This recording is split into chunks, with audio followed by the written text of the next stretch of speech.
സച്ചിയുടെയും രേവതിയുടെയും ഇന്നത്തെ കഥ എപ്പിസോഡിലേക്ക് സ്വാഗതം. അങ്ങനെ കോടതിയാണ് കാണിക്കുന്നത്. കോടതിയിൽ രവീന്ദ്രൻ ഇങ്ങനെ ഓരോന്നൊക്കെ പറഞ്ഞുകൊണ്ടിരിക്കുവാണ്. അപ്പോൾ വക്കീലിൻ്റെ അടുത്തല്ല, ജഡ്ജിയുടെ അടുത്ത് പറയുന്നുണ്ട്, ഇത്രയും നാളായിട്ട് എനിക്ക് എൻ്റെ പെൻഷൻ കിട്ടിയില്ല, അതെനിക്ക് എങ്ങനെ എത്രയും വേഗം അനുവദിച്ചു തരണം എന്നൊക്കെ പറഞ്ഞുകൊണ്ടിരിക്കുന്ന സമയത്താണ് സച്ചി കയറി ചെല്ലുന്നത്. സച്ചി കയറി ചെല്ലുമ്പോഴത്തേക്കും അച്ഛാ ഞാൻ എത്തി കേട്ടോ എന്നൊക്കെ പറഞ്ഞാണ് കയറി ചെല്ലുന്നത്. അപ്പോൾ ചോദിക്കുമ്പോഴത്തേ പറയാതെ കയറി ചെല്ലുന്ന ആരാന്നൊക്കെ ചോദിച്ചിട്ട് ജഡ്ജിക്ക് ദേഷ്യം വരുന്നുണ്ട്. അപ്പോഴത്തേക്കും ചോദിക്കും, ഇങ്ങനെയാണോ ഒരു കോടതിയിലേക്ക് ആരുടെ അനുവാദം ഇല്ലാതെയാണോ കയറി വരണ്ടേ എന്നൊക്കെ ചോദിക്കുന്നുണ്ട്. അപ്പോൾ സച്ചി അത് കേൾക്കുമ്പോൾ ഇങ്ങനെ മിണ്ടാതെ ഇങ്ങനെ നിൽക്കുവാണ്. അപ്പോഴത്തേക്കും വർഷയുടെ അച്ഛൻ അവിടെ ഉണ്ടായിരുന്നു. അപ്പോൾ ആള് പറയുന്നുണ്ട്, അതാണ് എതിർഭാഗം കക്ഷി. അപ്പോൾ ആള് പറയുന്നുണ്ട്, അല്ലേലും ഇങ്ങനെ ഒരു മാനേഴ്സില്ല, എന്ത് ചെയ്യണം എവിടെ ചെയ്യണമെന്നൊന്നും അറിയില്ല എന്നൊക്കെ പറഞ്ഞിട്ട് ഇങ്ങനെ പറയുന്നുണ്ട്. അപ്പോഴത്തേക്കും സച്ചി അയാളോട് ദേഷ്യപ്പെടും. അപ്പോൾ ഇവർ രണ്ടുപേരും അങ്ങോട്ടും ഇങ്ങോട്ടും പറയുമ്പോഴത്തേക്കും രവീന്ദ്രൻ പറയും, സാറേ എൻ്റെ മോൻ ഞാൻ പറഞ്ഞില്ലേന്ന് ചോദിക്കുന്നുണ്ട്. അപ്പോഴത്തേക്കും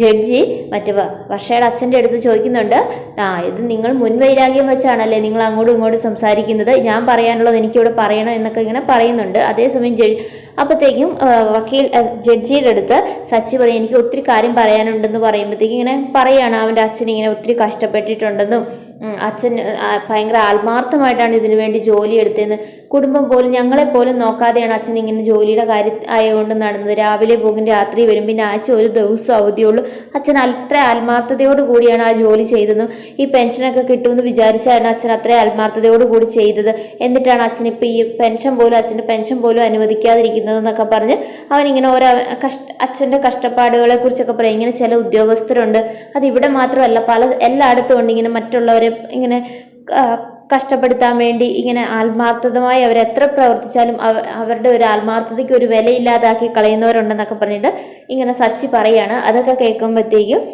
ഇതിവിടെ പറയേണ്ട ആവശ്യമില്ല എന്ന് തന്നെ ഇങ്ങനെ പറയട്ടെ. അപ്പോഴത്തേക്കും രവീന്ദ്രൻ പറയുന്നുണ്ട്, സാറ് അവൻ്റെ വിഷമം കൊണ്ട് പറയുന്നതാണ് എന്നിങ്ങനെ ജഡ്ജിയുടെ അടുത്ത് പറയാം. അപ്പോൾ ജഡ്ജി പറയും, പറഞ്ഞോട്ടെ, അവന് സച്ചിക്ക് പറയാനുള്ളത് പറയാണ്. അപ്പോൾ സച്ചി പറയുന്നൊക്കെ കേൾക്കുമ്പോഴത്തേക്കും ജഡ്ജിക്ക് സച്ചിയോടൊരു ഇഷ്ടമൊക്കെ തോന്നുന്നുണ്ട്. കാരണം സച്ചി ഇങ്ങനെ നേരിന് വേണ്ടിയാണല്ലോ ഇങ്ങനെ പറഞ്ഞതെന്നൊക്കെ ഓർക്കുമ്പം എന്നിട്ട് സച്ചി അവിടെ പോയി ഇരിക്കുവാണ്. അതേസമയം പറയുന്നുണ്ട്, അപ്പോഴത്തേക്കും വർഷയുടെ അച്ഛൻ പറയുന്നുണ്ട്, അതായത് എതിർഭാഗം ആൾ പറയുന്നുണ്ട്, ഇയാൾക്ക് എന്താണെങ്കിലും പെൻഷൻ അനുവദിച്ചു കൊടുക്കാൻ നിങ്ങൾ എന്താ ഇത്ര താമസിച്ചെന്ന് ജഡ്ജി ചോദിക്കുമ്പോൾ പറയും, അത് ഇയാളൊരു കൊലക്കുറ്റത്തിന് കേസുണ്ട്, ഇയാളുടെ പേരിൽ കുറേ ഇങ്ങനൊരു ബ്ലാക്ക് മാർക്ക് ഉണ്ടെന്ന് പറയും. അപ്പോൾ പറയും, ബ്ലാക്ക് മാർക്കോ അതെന്താ സംഭവം എന്ന് ചോദിക്കുമ്പോൾ പറയുന്നുണ്ട്, ഇങ്ങനെ ഒരാൾ വണ്ടിയുടെ മുന്നിൽ വന്ന് ചാടി വണ്ടി ഇടിച്ച് കൊന്നു എന്ന് പറയും. അപ്പോൾ ചോദിക്കും, അങ്ങനെ വെറുതെ ഒരാൾ വഴി കൂടെ പോകുന്നയാളിന് പെട്ടെന്ന് വണ്ടി ഓടിച്ചുകൊണ്ട് പോകുമ്പോൾ വഴിയുടെ വട്ടം ചാടുമ്പോഴത്തേക്ക് ആ വണ്ടി അങ്ങനെ മുട്ടാതെ നിർത്താനൊക്കെ പറ്റുമോ? ആ റോഡെന്ന് പറയുന്നത് വണ്ടിക്ക് പോകാനുള്ളതല്ലേ എന്ന് ചോദിക്കുന്നുണ്ട് ഈ ജഡ്ജി.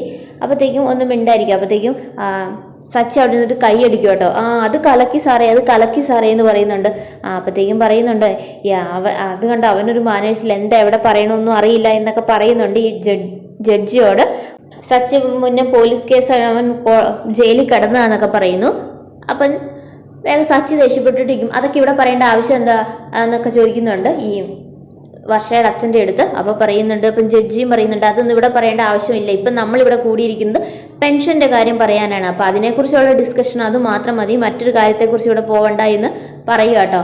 നിങ്ങൾ രണ്ടുപേരും ഓരോ ഉദ്യോഗസ്ഥരാണ്, നമ്മളൊക്കെ ഇങ്ങനെ ഓരോ ഉദ്യോഗസ്ഥരാണ്, അപ്പോൾ ആള് നിങ്ങളെക്കാളും താഴെ ഒരു പോസ്റ്റ് ആയിരുന്നു എന്ന് പറഞ്ഞ് ഇങ്ങനെയാണോ ചെയ്യേണ്ടത്? ഒരു മേലുദ്യോഗസ്ഥർ ഇങ്ങനെയാണോ ചെയ്യേണ്ടത്? ആ പെൻഷൻ്റെ കാര്യങ്ങളൊക്കെ ചെയ്തു കൊടുക്കണ്ടായിരുന്നോ? അത് വേണമായിരുന്നു നിങ്ങൾ ചെയ്യാനെന്ന് പറയുന്നു. നിങ്ങളിരിക്കുന്ന പോസ്റ്റിൽ ഇനി നാളെ മറ്റൊരാൾ വന്നിരിക്കേണ്ടത്, അല്ല ആ പോസ്റ്റ് നിങ്ങൾക്ക് ഇന്ന് സ്ഥിരമല്ല എന്ന് പറയുന്നുണ്ട്. ഇനി നിങ്ങളെക്കുറിച്ച് ഇങ്ങനൊരു കേസ് എന്തെങ്കിലും വന്നു കഴിഞ്ഞാൽ അന്ന് നിങ്ങളുടെ പേരിൽ ഞാൻ ആക്ഷൻ എടുക്കും എന്നൊക്കെ പറയുമ്പോഴത്തേക്കും സച്ചി അവിടെ നിന്ന്, വേണം സാർ, ഇങ്ങനെയുള്ള ആൾക്കാരെ ജയിലിൽ പിടിച്ചടയ്ക്കണമെന്നൊക്കെ സച്ചി അവിടെ നിന്ന് പറയുന്നുണ്ട്.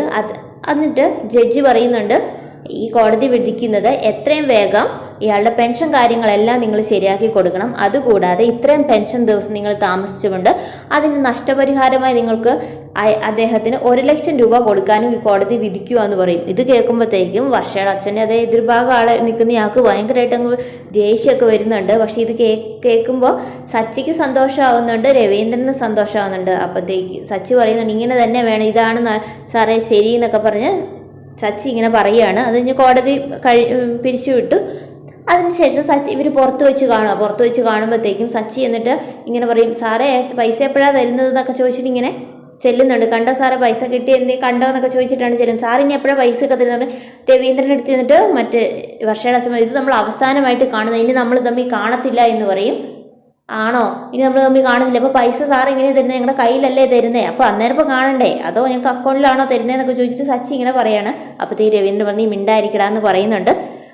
ഒക്കെ സച്ചിയോട് മിണ്ടായിരിക്കാനൊക്കെ പറഞ്ഞാൽ സച്ചി പറയാനുള്ളതൊക്കെ ഈ ആളോട് പറയുന്നുണ്ട്. പിന്നെ കാണിക്കുന്നത് ഇവരുടെ വീടാണ്. വീട്ടിൽ ശ്രുതി അവിടെ ഇരിക്കുക. അപ്പോൾ ശ്രുതിയോട് എന്നുവെച്ചാൽ ചന്ദ്രമതി ചോദിക്കുന്നു, ഇന്നെന്താ മോളെ പാർലറിൽ പോകണ്ടേന്ന് ചോദിക്കുന്നു. അപ്പോൾ പറയും വർക്കൊക്കെ കുറവാണ്, അപ്പോൾ പിന്നെ അവിടെ സ്റ്റാഫ് ഉണ്ട്, അതുകൊണ്ട് ഇന്നിപ്പോൾ പയ്യെ പോയാൽ മതി എന്ന് പറയും. മോളെ അങ്ങനെയൊന്നും വിശ്വസിച്ചിരുത്തല്ലേ, അവരെയൊന്നും അങ്ങനെ വിശ്വസിക്കാൻ പറ്റില്ല, അവരൊന്നും നമുക്ക് വേണ്ടി ആത്മാർത്ഥമായിട്ട് ഒന്നും ചെയ്യത്തില്ല എന്ന് പറയും. അപ്പോൾ അവൾ കുഴപ്പമൊന്നുമില്ല വിശ്വസിക്കാമെന്ന്. മോൾ അങ്ങനെയൊന്നും പറയില്ലേ മോളെ, നമുക്ക് നമ്മുടെ ഷോപ്പല്ലേ, അപ്പം നമ്മൾ വേണം നോക്കാൻ എന്നൊക്കെ പറഞ്ഞിട്ട് ചന്ദ്രമതി പറയുന്നുണ്ട്. എന്നാൽ ഒരു കാര്യം ചെയ്യുമ്പോളെ, മോൾക്ക് പോകാൻ താമസമാണെങ്കിൽ ഞാൻ വേണേ അവിടെ പോയിരിക്കുക എന്നൊക്കെ പറയുന്നുണ്ട്. അപ്പോഴത്തേക്കും അവൾ പറയും വേണ്ട അമ്മേന്ന്. ഞാൻ വേണ്ടേ മോളുടെ, അതെന്താ മോളെ ഞാൻ പോകുന്ന ഇഷ്ടമല്ലേ എന്ന് ചോദിക്കും. അതല്ല, എൻ്റെ പേരിലുള്ള കടയല്ലേ മോളെ, എന്ന് ഞാൻ പോയിരിക്കാം, മോള് വരുന്നവരെ, മോളെ എപ്പോഴാന്ന് വെച്ചാൽ മോളുടെ സമയത്തിന് വന്നാൽ മതി, ഞാനവിടെ ഇരുന്നുള്ള നമ്മുടെ പേരിലൊക്കെ ഉള്ളൊരു കടയിൽ എങ്ങനെ ഇരിക്കുക, നമ്മുടെ സ്വന്തം കടയിൽ നമ്മൾ ഇങ്ങനെ ഇരിക്കുക എന്നൊക്കെ പറഞ്ഞ് നല്ല ഗമയുള്ളൊരു കാര്യമല്ലേ മോളെ എന്നൊക്കെ ചോദിക്കുന്നുണ്ട്. അപ്പം ശരി അമ്മ എന്നാൽ നമുക്ക് എന്നൊക്കെ പറഞ്ഞ് അവൾ ഭയങ്കര അത്യന്തം രക്ഷപ്പെടാൻ നോക്കുക. കാരണം എന്താ വെച്ച് കഴിഞ്ഞ് കഴിഞ്ഞാൽ ചന്ദ്രമതി ചെന്നിരുന്ന് കഴിയുന്ന അത്ര നല്ലതല്ലാന്ന് അവൾക്ക് അറിയാം. അതുകൊണ്ട് അവൾ പറയും അമ്മ ഞാൻ നോക്കാൻ പോകാം എന്നൊക്കെ പറഞ്ഞിട്ട് അവൾ ഇങ്ങനെ പറയുന്നുണ്ട്. എന്നിട്ട് പറയും മോളെ അടുത്ത മാസം നമുക്ക് പലിശ കൊടുക്കണ്ട കേട്ടോ, അപ്പോഴത്തേക്കും എങ്ങനെയും ഒക്കെ പൈസ ആക്കൂല്ലേ മോളെ. അമ്മ ആൻറ്റി ഒന്ന് ഓർത്ത് ടെൻഷൻ ആവണ്ട ആൻറ്റി, ഞാൻ ആ പൈസയൊക്കെ റെഡി ആക്കിക്കോളാം എന്ന് പറയും. അതാ മോളെ എനിക്കൊരു സമാധാനം എന്ന് പറയുന്നു. എന്നാൽ ശരി മോളെ. അപ്പോഴത്തേക്കും അവൾ പാർലറിൽ പോകാനൊക്കെ തുടങ്ങുവാണ്. എന്നാൽ ശരി മോളെ എന്ന് പറയുന്നുണ്ട്. എന്നിട്ട് പറയും എങ്ങനെയും പൈസ ആക്കണം കേട്ടോ എന്ന് പറയുമ്പോൾ ആൻറ്റി പേടിക്കേണ്ട ആൻറ്റി ഞാൻ റെഡിയാക്കാമെന്ന് പറയും.